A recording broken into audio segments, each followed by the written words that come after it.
Vous savez, depuis 1949, je jouais au théâtre. Et j'ai joué tous les soirs au théâtre, j'ai enchaîné sur le cabaret pendant des années, j'ai dormi 4 heures par nuit longtemps, parce que, vous savez, en dehors du théâtre où on était tous les soirs, du cabaret chez Jacques et Pierre Prévert, à la Fontaine des 4 Saisons à Saint-Germain, toute l'époque de Saint-Germain, j'ai passé mon temps jusqu'à 2 heures du matin, et on était à 9 heures quand même à la Maison de la Radio, elle n'existait pas encore, la Maison de la Radio, mais enfin c'était cognaché, c'était la RTF, ensuite l'ORTF, bon. Et Luxembourg, qui ne s'appelait pas encore RTL, Europe numéro 1, et là il y avait tous les feuilletons. Le Signé Furac, 42 rue Courte, L'homme à la voiture rouge. À l'époque, il y avait beaucoup de feuilletons radio. Et alors à ce moment-là, ben, mon Dieu, on assumait tout, donc on était à 9 heures sur le temps. Et c'était les débuts de la télévision, qui se faisait en direct. Alors le jour de relâche, on enregistrait aussi les télévisions. Ah mais j'ai beaucoup donné, j'ai beaucoup donné. Oui, alors Walligator, il y a une anecdote assez tordante, c'est que quand j'ai fait un essai sur Walligator, c'était très rare, ça m'arrive très rarement, et au théâtre, je m'étais enroué, parce que j'avais un rôle qui hurlait. Donc, j'avais la voix comme ça. Alors je viens pour l'essai, on me dit, il faut faire. Je ne peux pas le faire, je suis complètement engamé.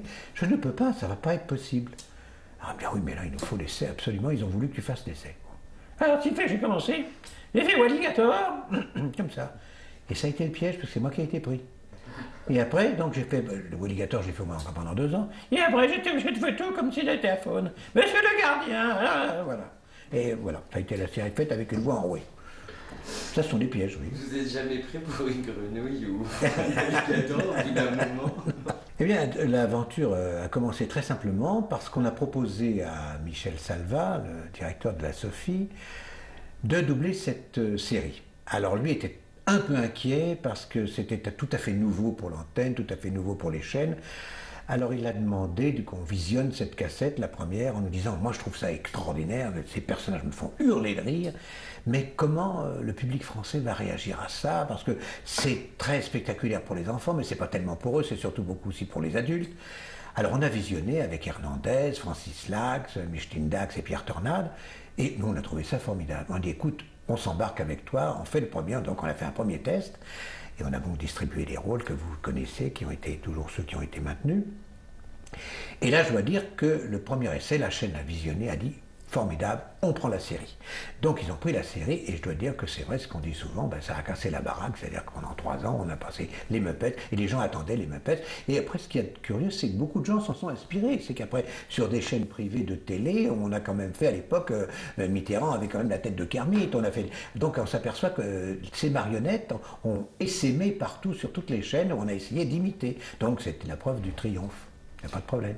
Comment vous expliquez justement ce triomphe pour les Muppets précisément? Bah, c'est-à-dire, d'abord, il y a eu la cocasserie des personnages, les marionnettes ont été une trouvaille. Je te le fais pas dire! Ah, t'étais là, toi? Oui! Bonjour! On parle de moi, alors je sors! Oh, je me cache un coup d'heure! Oui, t'as intérêt.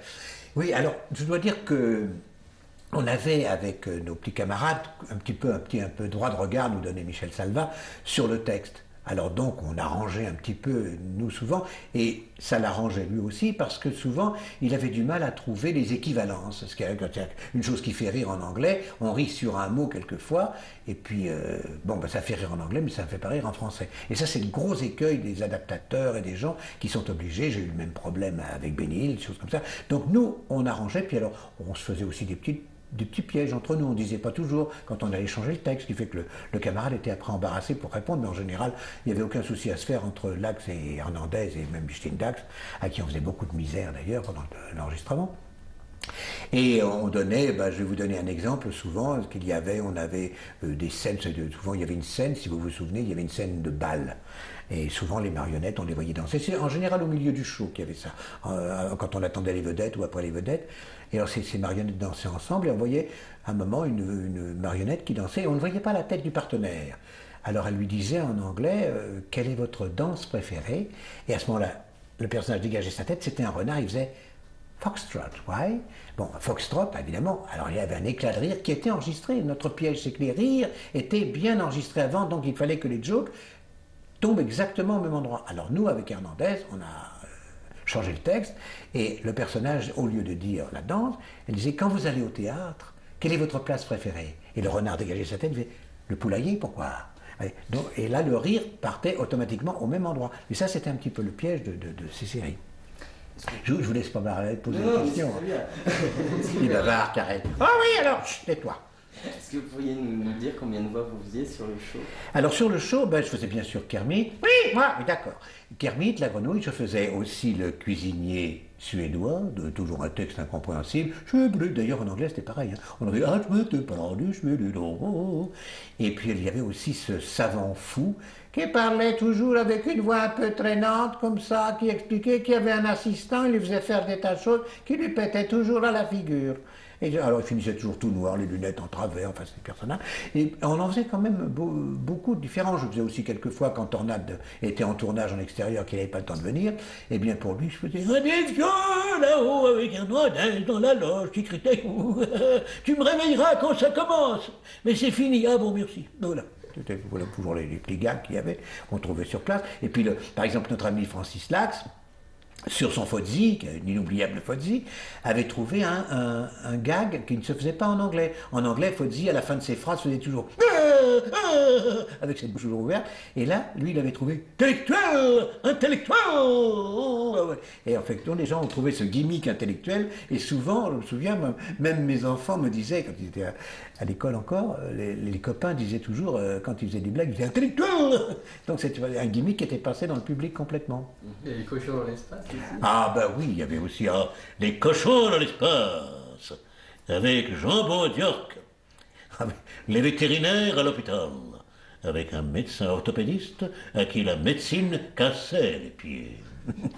Est-ce que vous pourriez nous expliquer comment vous avez su un peu que la version française était meilleure Eh bien, on l'a su tout à fait incidemment parce qu'une des vedettes, pour la nommer Peter Ustinov, qui me demande de temps en temps de le doubler quand il n'a pas le temps de venir le faire lui-même, et il est venu donc se doubler, puisque c'était une des vedettes du show qui était présentée à ce moment-là, et il nous a dit très gentiment, et ça a été un des très très grands compliments pour nous, il nous a dit, je pense, moi je trouve d'une qualité supérieure ce que vous faites dans le texte français, que je trouve supérieur à ce qui se fait en anglais. Alors là, on est comme des petits pains, on était heureux comme des rois, quoi. On avait presque toujours des fous rires. Des fous rires parce qu'il se passait, un jour je me souviens, il y avait dans une des scènes, nous étions tous, il fallait faire toutes les grenouilles. Il y avait un autre grenouille qui chantait les choses, et pendant que l'autre chantait, elle faisait toutes les grenouilles. Et alors, subitement, on s'était mis au micro, mais c'était interminable. Alors, il y avait ceux qui faisaient comme Tornade, et on faisait avec Michelet.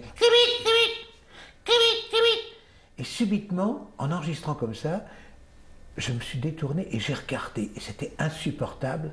J'ai été pris d'un fou rire parce que voir cette pauvre Micheline faire avec un visage. Parce qu'à ce moment-là, vous savez que les interprètes, en général, ils essaient de prendre la tête du personnage. Quand vous enregistrez un gros personnage, on fait des têtes incroyables. Et vous voyez Micheline avec... Et là, on a été pris d'un fou rire, parce que subitement, on était ridicule. Et là, quand ça dure vraiment, c'était interminable. Là, on avait du mal à enregistrer, parce qu'après... Mais on a eu des beaux fous rires.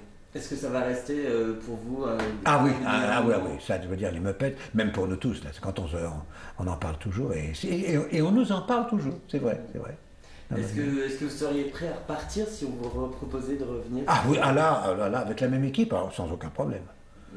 Parce que moi j'aime bien rire et on s'amusait beaucoup. Et qu'est-ce que Kermit pourrait dire à Peggy? Ma Peggy, je t'ai toujours aimé. Tu le sais très bien d'ailleurs. C'est maintenant, moi je te le dis. Je t'aime, je t'aime, je t'aime. À bientôt.